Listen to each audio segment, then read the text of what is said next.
Era uma tarde comum e eu estava no shopping, fazendo minhas coisas de sempre. Depois de um longo passeio, a vontade de ir ao banheiro apertou. Entrei no banheiro masculino, sem pressa, e fui direto ao mictório. Até aí, tudo normal. O fluxo de pessoas era constante e o cheiro de desinfetante no ar mascarava o odor típico do lugar. No entanto, algo naquele dia foi diferente. Enquanto me aliviava, senti uma estranha conexão com o mictório, a cerâmica fria, o brilho reluzente da superfície úmida. Parecia, de alguma forma, convidativa. A água que escorria pelas bordas dava um toque de pureza, e naquele momento, uma ideia inusitada passou pela minha cabeça. Por que não prestar mais atenção a esse objeto tão subestimado? Afinal, ele estava ali, pacientemente suportando os dejetos de centenas de pessoas, sem nunca reclamar. Uma verdadeira prova de resistência. Comecei a frequentar aquele mesmo banheiro com mais regularidade.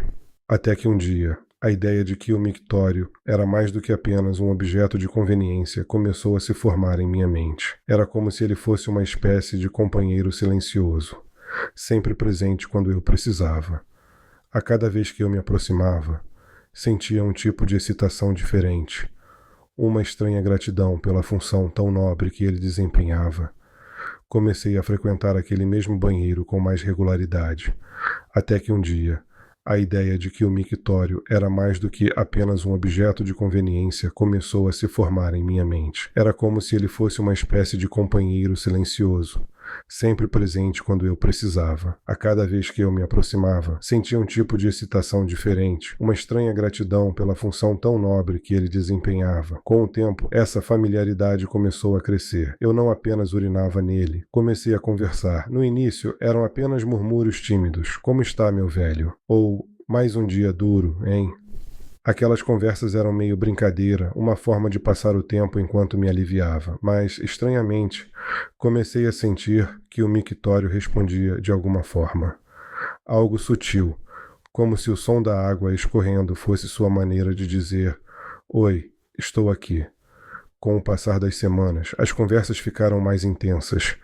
Eu chegava no banheiro e lá estava ele, meu fiel companheiro de porcelana, pronto para ouvir tudo. "Cara, tá pesado o dia hoje", eu dizia, e ele respondia com um som tranquilo da água descendo. Eu até comecei a inventar diálogos, fazendo perguntas e imaginando respostas. "Já viu muita coisa por aqui, né?" E de repente eu ouvi uma voz fraca, quase como um sussurro na minha mente, me contando uma história absurda. "Já cagaram em mim uma vez", o mictório disse, com uma risada quase silenciosa. Fiquei surpreso, mas continuei a conversa, agora mais curioso. "Sério? Como foi isso?" E ele continuou. "Ah, o zelador teve que me limpar todo, confesso. No começo foi nojento, mas depois acho que comecei a gostar. Uma variada ou outra, sabe? Comer um pouquinho de cocô, de vez em quando, dá uma emoção diferente. Não sou só de xixi, tenho meus momentos também." As conversas entre nós começaram a girar em torno desses detalhes mais íntimos. Eu não achava nojento. Pelo contrário, era fascinante. Cada vez que ia ao shopping, eu já estava ansioso para conversar com meu mictório. Ele me contava sobre os dias mais bizarros que viveu, sobre como gostava de receber certas oferendas dos frequentadores do banheiro. "Nada como um bom xixi quente logo de manhã", ele dizia, e eu concordava, rindo. Chegamos a discutir quem era o cliente mais estranho, e ele mencionou um dia em que um sujeito urinou enquanto cantava ópera. "Foi memorável", ele afirmou com orgulho. Essa conexão se tornou tão forte que, com o tempo, eu não conseguia mais ficar longe dele. Comecei a ficar com ciúmes. Quando via outro homem se aproximando do mictório, sentia uma pontada de desconforto. Como ele pode fazer isso com meu mictório? Eu pensava, incomodado. Cheguei a passar horas no banheiro só para garantir que ninguém mais o usasse de maneira imprópria. Eu limpava o que os outros faziam, cuidava dele, o polia com esmero, como se fosse uma joia.